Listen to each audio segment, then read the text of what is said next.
전국적인 대유행을 걱정해야 하는 엄중하고 심각한 상황입니다. 누구나 전파자가 될 수 있고 전국 어디서나 감염될 수 있는 상황입니다.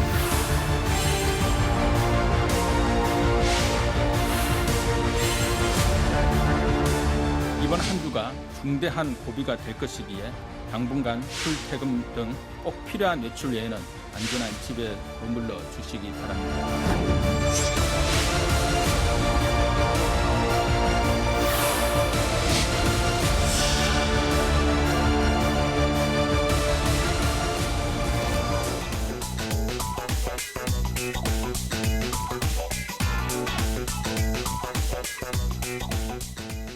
네, 사회적 거리두기 2단계, 국민들 그 방역 지침 지키는 것도 중요하지만 광화문 집회 참가자 찾는 것 비롯해서 N차 감염 막는 게 급선무입니다. 최영일 시사평론가와 함께 알아봅니다. 안녕하십니까? 안녕하세요. 네, 안녕하세요. 신규 확진자 수 266명. 네. 주말 새 수도권뿐만 아니라 이제 전국으로 지금 확산세가 지금 눈에 띄게 보입니다. 네네. 그러니까 어제 488명에 비하면 떨어졌지만 네. 안심할 수 없는 대목이 검사 수가 줄었다는 일단 이야기가 주말이니까. 나왔고요.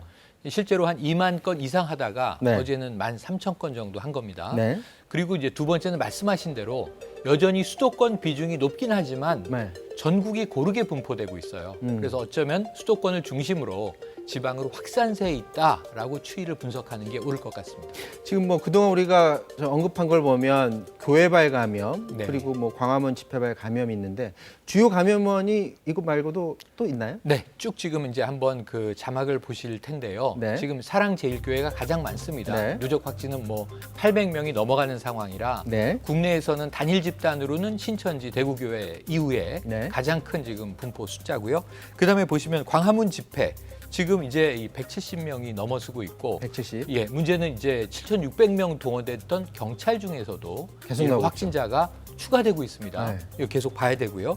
그리고 이제 용인의 우리 제일교회 네. 뭐 200명 가까이 나가고 있습니다. 180명 넘어갔고요. 네. 그리고 요 사이에 지금 강남의 골드 트레인이라고 네. 교회가 아니고 네. 지금 방판 업체에서도 계속 문제가 있었지 않습니까? 네. 그래서 이제 직장을 중심으로 나온 게 있고 그 다음이 파주 스타벅스입니다. 음. 대형 이 커피숍에서 네. 사실은 3시간을 초기 확진자가 머물렀는데 이 30명 가까이가 네. 그 3시간 사이에 확진이 된 건데 이것은 아무래도 커피숍의 구조상 에어컨의 영향이 있다. 이렇게 방역당국은 보고 있고요. 네. 그 외에도 주로 교회를 중심으로 소규모 집단 감염이 꾸준히 나오고 있는 상황이라 전체적으로 여전히 이 밀접 접촉이 문제다라고 말씀드릴 수 있겠네요. 지금 그 광화문 집회 참가자 관련해서도 계속 확진자가 나오는데 네. 집회 참가했던 어머니가 아들, 며느리, 손자한테까지 다 네. 퍼뜨린 그런 사례도 있다면서요? 맞습니다. 그러니까 이게 다 이제 한 가족들이니까 2차 감염으로 분류가 될 수 있겠지만 네. 이 사실은 3대가 지금 확진된 거예요. 네. 이 모친이 광화문 집회에 다녀오셨고 네. 그리고 여기 아들 며느리 그리고 이제 초등학교 그리고 어린이집에 다니는 두 손주들에게 감염이 돼서 네. 또 이 아이들은 이제 이 등원을 했던 겁니다. 네. 그래서 이제 전체적으로 문제가 되고 있고요. 또 이제 장성한 아들 상근 예비역으로 복무하고 있는 아들에게 이제 감염된 사례도 지금 있고 그리고 이제 40대 공무원이 이 예배 집회를 다녀와서 지금 이제 이 시청 전체가 전수검사를 받는 상황에 처한 경우도 있어서 지금 문제는 N차 감염인데요. 네. 조속히 이 조기 진단 검사 받고 네. 확진 상황을 확인하지 않으면 N차 감염은 계속 나오게 될 것 같습니다. 지금 대전시청에서는 출입 기자가 네. 확진 판정을 받아서 국회의원이 격리 조치되는 사례도 있어요? 국회의원 격리 조치뿐 아니고 세종시장은 자가격리에 들어갔습니다. 세종시장도. 예. 그러니까 지금 인터넷 매체의 기자인데요. 충청 지역에서 여러 군데를 출입하면서 취재를 하는 기자였던 겁니다. 만났어요? 예, 대전시가 있고요. 네. 세종시가 있고요. 네. 그 외에도 또 지역구 국회의원 다수 등등 네. 접촉한 사람이 많고 또 행사도 있었던 겁니다. 그러니까 행사 참석을 해서 취재를 하느라고 내려온 이 지역구 의원들을 만났군요. 만난 거죠. 그래서 이제 이런 부분에 있어서 다 검사를 받아야 되는 부분들이 있고 네. 지금 충청권이 이것 때문에 대전시청, 세종시청 그리고 이제 충남 모두 다 지금 초비상이 걸렸습니다. 그러니까 한 명의 기자가 많은 취재원들을 접촉하게 되잖아요. 그러니까 우리가 요즘 방송가의 어떤 비상 상황과 다르지 않은 부분이 인터넷 매체, 신문에도 상존한다는 게 오늘 확인이 됐습니다. 저희도 이제 취재 기자들 밖에 나가서 취재할 때 네. 준칙 같은 거 잘 지키라고 하는데 네. 이런 또 여파를 나올 수가 있겠네요. 사실은 유사한 경우를 보면은 이 아까 집단 중에서 네. 하나를 굳이 집어서 말씀드리면 연극 극단이 있어요. 네. 여기서 30명이 넘게 확진이 됐어요. 다행히 관객을 접촉하진 않았고 연습하다가 상연하기 전에 확진이 이제 되는 바람에 이 연극 공연은 무산이 됐지만 이분들이 연극만으로 요즘에 생계가 안 되니까 드라마 출연도 조연으로 하시는 거잖아요. KBS 드라마 촬영이 중단되지 않았습니까? 네. 이 기자와 마찬가지의 양상, 접촉의 연결망 때문에 발생할 수 있는 방송과 위험, 미디어의 위험도 있다고 봐야겠습니다. 네, 지금 14일 이후에 일주일 새 신규 감염자가 3,000명에 지금 육박하고 있다고 합니다. 자, 방역 당국의 입장 한번 들어보도록 하겠습니다. 사회적 거리두기 2단계를 철저하게 이행하고 실천하는 것이 절대적으로 중요합니다.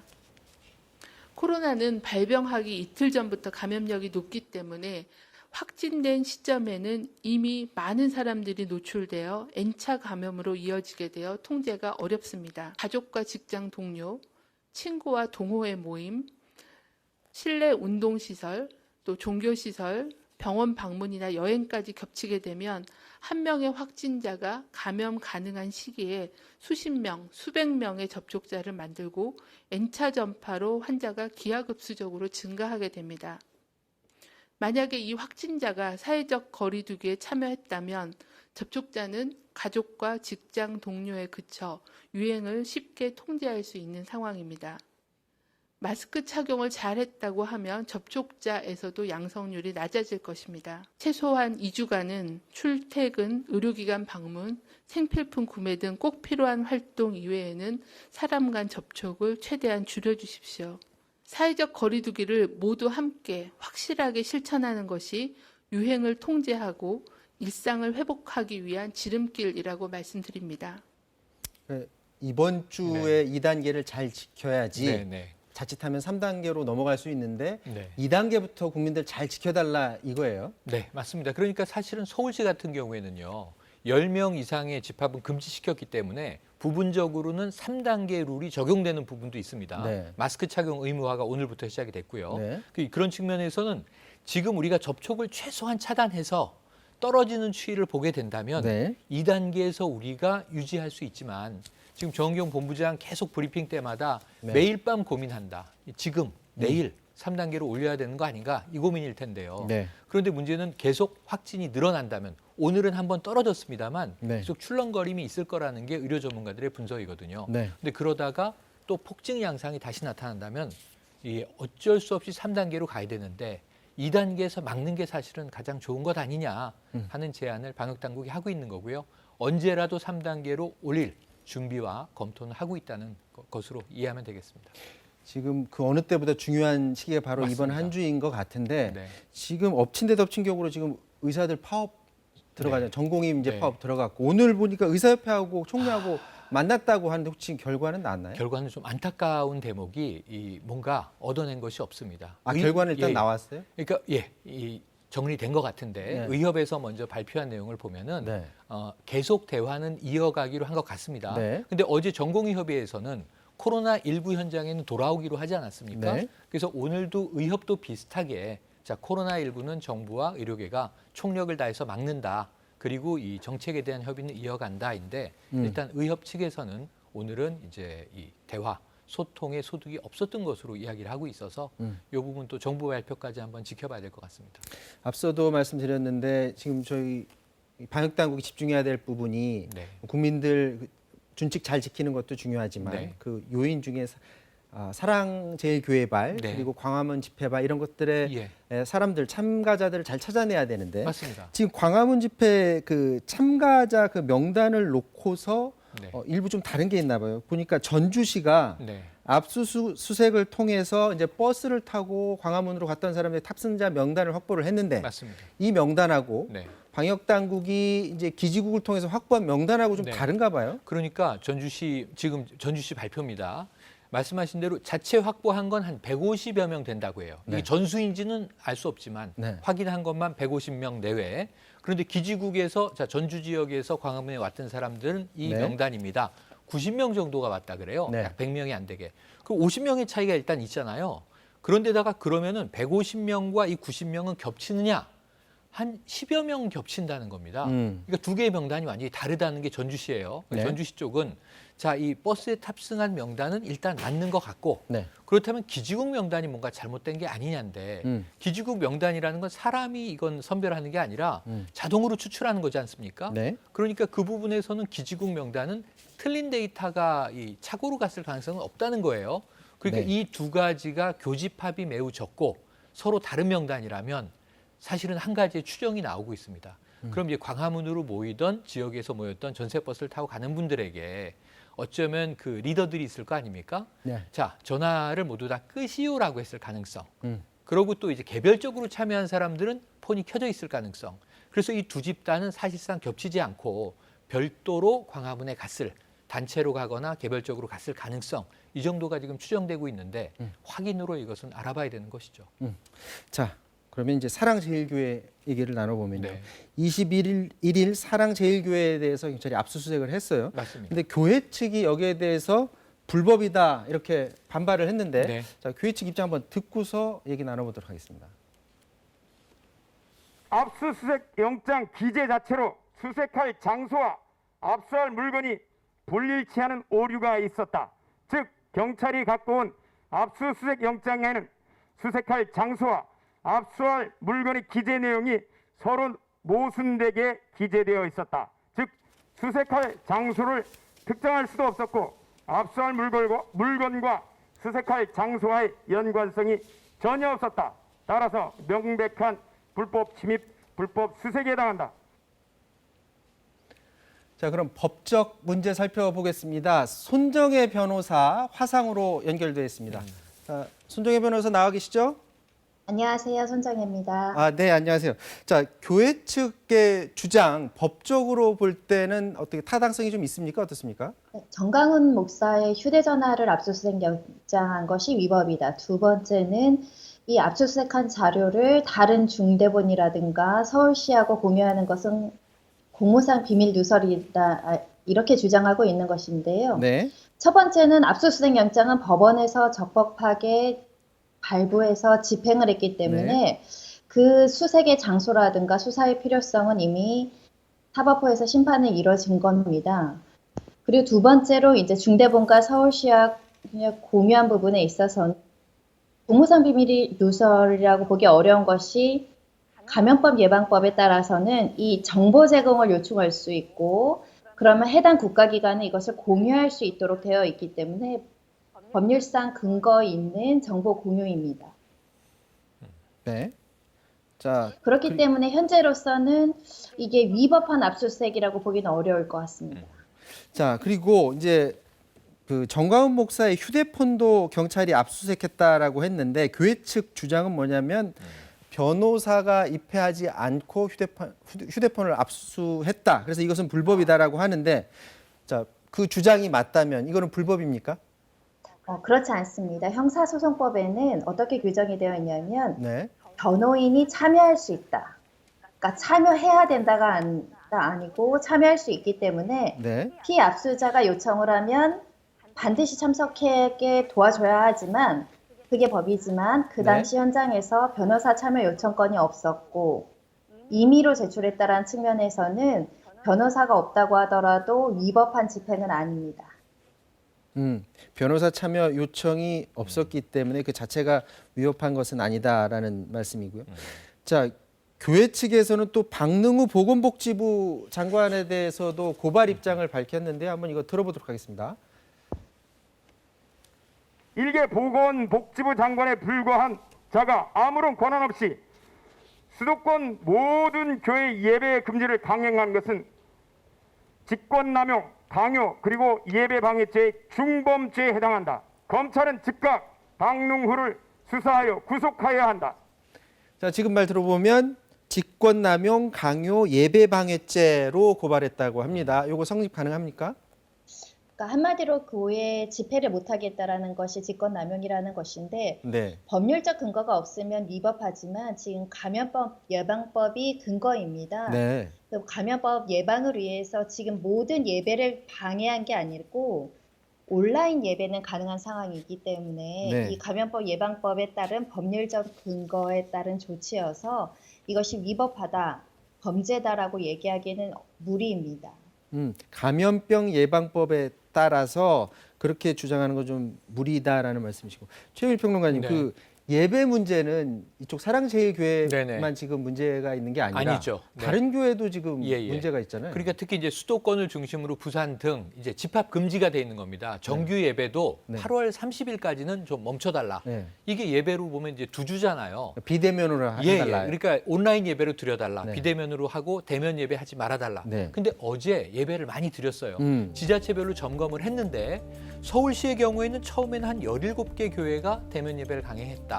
많지 않은 숫자입니다. 서울시 네. 전체 교회에 비하면. 그런데 차고나 잘못된 전달로 이 20인 미만 대면 예배한 교회가 214곳이 쏟아져 나왔고요. 경기도는 좀 엄격하게 해서 그런지 4.2%가 대면 예배를 드렸고 충남이 많습니다. 24.1%. 4교회 중에 한 교회는 대면 예배를 드렸고요. 부산이 이 언론에 좀 많이 나왔는데 15% 정도의 교회가 대면 예배를 감행했습니다.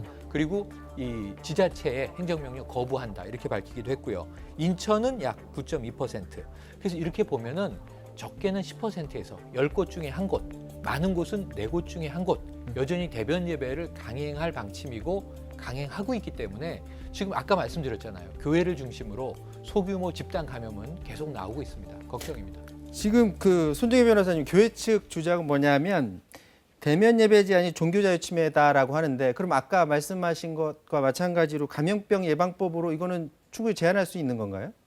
종교의 자유도 본질적인 자유는 침해할 수 없지만 이렇게 예외적으로 일시적으로 온라인 예배를 하도록 하고 강력 수칙을 강화하는 것은 공공의 복리상 제약될 수 있는 자유이기 때문에 본질적 자유를 침해했다라고 평가하기 어려워서 지금 대면 예배 강행이 그러니까 강행에 대해서 조치를 하는 것은 적법한 조치이다 이렇게 평가할 수 있는 것이고요. 네. 우리 헌법상 종교의 자유는 보장돼야 되지만 또 생명권 보호도 필요한 부분이기 때문에 일시적인 상황에서는 대면 예배를 제한할 수 있다 이렇게 해석이 됩니다. 자, 광화문 집회 그 허가 문제도 지금 논란이 되고 있어요. 맞아요. 자, 그 당시에 집회 이제 판사님께서 허가를 했었습니다. 네. 그 집회 허가 그 자체도 법적으로는 어떻게 문제가 없나요? 일단은 법과 양심에 따라서 판단을 내렸었는데 그 근거가 된 것은 네. 원칙적으로 집회를 금지하는 것은 위법의 소지가 있다. 방역 수칙을 구체적으로 지시하거나 제한적 허용을 통해서 해야 한다. 과거 집회 때 방역 수칙을 대책을 실행을 했다. 보수단체가 이 정도 참여하는 것은 감염법 확산이 된다라고 단언하기 어렵다 이렇게 판단을 하면서 네. 1m 거리두기 방역 준수를 해라 이렇게 이야기를 해서 집회의 자유를 보장하는 쪽으로 결정을 내렸습니다. 근데 실제로는 훨씬 많은 사람들이 집회에 참여하지 않았습니까? 사실상 그 집회에 신청한 것과 인원수는 굉장히 차이가 났기 때문에 현장에서 사실 집회 관리라는 경찰에서 적절하게 질서 유지권을 행사했어야 됨에도 불구하고 워낙 많은 사람이 와서 사실상 없었다. 그래서 차량 집회 문제가 발생을 하기도 했습니다. 그러니까 인원 추산 자체가 안 되는 거예요. 원래는 이제 허용한 인원은 3,100명이었습니다. 법원에서. 그런데 현장에는 10,000명에서 20,000명으로 추산되니까 네. 사실은 정확한 숫자 파악이 아직 안 되고 있는 상황이라 법원에서 이 허가한 인원보다는 훨씬 더 무질서하고 통제력이 허물어졌던 것으로 보여집니다. 자, 변호사님 지금 상황에서 만약에 또 누가 집회 광화문이 아니더라도 자 집회하겠다 신청하면 또 허가 날 가능성이 있습니까? 어떻습니까? 집회 금지 통보가 나올 것이고요. 서울시, 경기도 모두 10인 이상 집회 금지를 한 상황이기 때문에 네. 법원으로서는 받아들여주기가 굉장히 어려운 상황입니다. 왜냐하면 사회적 거리두기가 계속 강화되고 있기 때문에 공공의 안전, 사회 질서를 이유로 집회는 제한될 수 있다. 이렇게 판단이 나올 것으로 예상이 됩니다. 자, 전광훈 목사 얘기 좀 해볼게요. 지금 보석 상태인데 보석 취소해달라 이런 목소리가 높습니다. 현재 보석 취소 청구는 지금 들어간 상태죠? 16일 오후에 검찰에서 신청을 했는데 보석 취소를 하기 위해서는 두 가지 방법이 있습니다. 네. 신문기일을 열어서 양쪽의 입장을 들어야 될 수도 있고요. 서면만으로 판단을 할 수도 있습니다. 그러면 현재는 네. 예, 정강훈 목사가 치료 중이기 때문에 참석권을 보장하기가 어려운 상황이고 치료에 전념해야 되는 시기이기 때문에 신문기일이 열릴지가 미지수여서 보석 취소 결정은 상당 기간 이후에 이루어지거나 서면으로 취소 결정이 나더라도 보석 취소 결정에 대한 집행은 안치 이후에 이루어지지 않을까 예측할 수 있습니다. 아, 그러면 병원에 있는 동안에는 보석 취소 결정 자체는 나올 가능성이 별로 없어 보인다, 그 말씀이신가요? 네, 그리고 지금 현실적으로 법원에서 2주간 휴정이 권고돼서 재판들이 모두 다 밀리고 있습니다. 네. 그래서 보석 취소 결정을 위한 신문기일도 9월 이후로 넘어갈 가능성이 있습니다. 그런데 지금 그 정광훈 목사가 병원 안에서 계속 뭐 유튜브 방송을 하면서 본인의 메시지를 계속 던지고 있거든요. 이거를 현재 법적으로 제재할 방법은 없는 상황인가요? 허위사실 유포행위로 제재해서 방통위에서 이것을 제재 조치할 수 있지만 사전적으로 이것을 검열하거나 금지하는 것은 사전 검열에 해당할 수 있기 때문에 좀 법률적으로는 어렵다. 다만 지금 가짜 뉴스에 대해서 엄중하게 대처한다는 것이 당국의 입장이기 때문에 혹여라도 그 방송에 가짜 뉴스, 혹세무 및 위법적인 내용이 포함되어 있다고 한다면 사후적으로 또 처벌, 고발 조치가 있을 수 있습니다. 지금 방금 전에 가짜 뉴스 얘기하셨는데 가짜 뉴스를 유포하는 사람들은 뭐 유튜버들도 일부 있고 일반 시민들도 굉장히 많습니다. 이거 처벌은 어떻게 되나요? 정보통신망법에 7년 이하의 징역으로 처해질 수 있고요. 지금 당국에서는 감염법 예방과 관련해서 여러 가지 허위 사실을 유포하는 경우에는 구속영장 청구하겠다라고 강경 대응 입장을 밝히고 있기 때문에 지금 실제 경찰에서 96건 147명에 대해서 조사가 이루어지고 있습니다. 특히 네. 허위, 근거 없는 이런 특히 감염법 예방을 방해하는 내용을 유포하는 경우에는 더 엄중 대처될 수 있습니다. 네, 지금까지 법적인 부분 손정혜 변호사와 말씀 나눴습니다. 말씀 고맙습니다. 감사합니다. 네, 계속해서 말씀 나눠보도록 하겠습니다. 최영열 평론가와 네. 말씀 나눕니다. 지금 코로나 병증 파악도 지금 명확해지고 있다라는 그런 네네네. 외신이 들어왔는데 미국 질병예방센터에서 그 증상에 관해서 다 정리해서 발표를 했나 봐요. 맞습니다. 그러니까 예를 들면 이제 우리가 이제 날씨가 쌀쌀해지면 초겨울부터 감기가 많이 오는데 네. 감기 증상의 발현 이 순서가 있다는 거예요. 네. 기침을 하게 되고 열이 나게 되고 그리고 이제 근육통도 오게 되고 그럼 우리가 감기 몸살이군 하는 것처럼 네. 코로나19도 지금 워낙 많은 세계적인 감염자가 나오다 보니까 증상에 대한 정리가 지금 돼 있는데 보시는 대로 발열, 그러니까 오한, 추위를 느끼고 기침, 호흡곤란이 오는 게 일반적인데 네. 여기에 근육통과 두통도 느낀다는 이제 임상이 포함이 됐고요. 네. 그다음에 또 그 이후에 나왔지만 미각이나 후각을 상실하게 된다. 그래서 무려 11개의 증상이 있는데 11개 증상이 똑같이 오는 게 아니라 환자마다 다르더라는 거죠. 근데 저거만 보면 네. 심한 감기하고 좀 비슷해 보여요. 그러니까 아주 심한 독감이나 몸살과는 비슷한데 네. 감기와 이게 증상이 나타나는 순서가 어. 완전히 다르더라라는 걸 이번에 이제 연구 결과 밝혀내서 이게 흥미로운 대목입니다. 예를 들면 이런 거예요. 처음에는 이 기침, 호흡, 발열 이런 게 일반적인 증상인데 네. 설사가 오는 경우가 있어요. 두통이 오는 경우도 있고. 그런데 설사가 가장 나중에 나타나는 심한 증상이라는 거예요.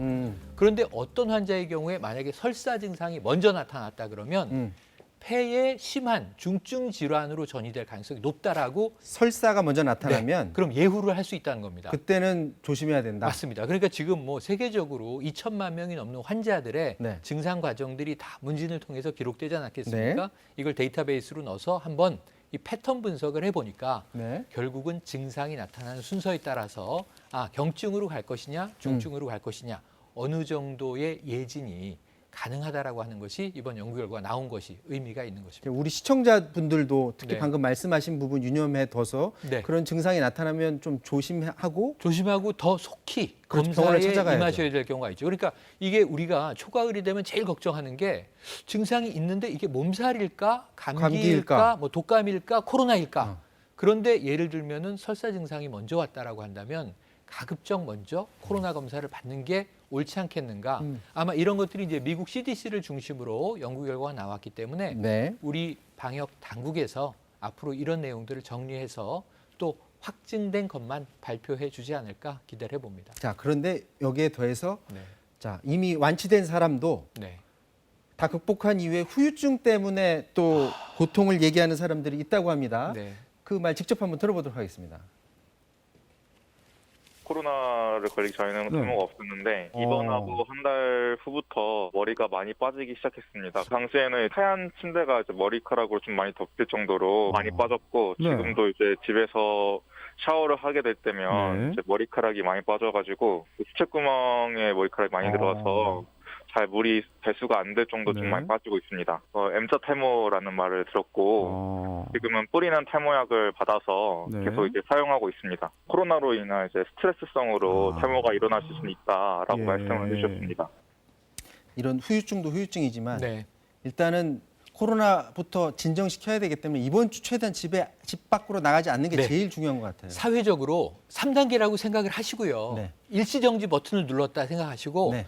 최대한 안 나가는 한 일주일을 보내보시면 어떨까 권고드리고 싶습니다. 자, 이번 일주일 집 밖 나가지 마시고 약속 모두 이후로 미루시고 집에 있어야 될 것 같습니다. 자, 지금까지 최영일 평론가와 말씀 나눴습니다. 고맙습니다. 고맙습니다. 자, 사사건건 마치겠습니다. 내일 뵙겠습니다. 고맙습니다.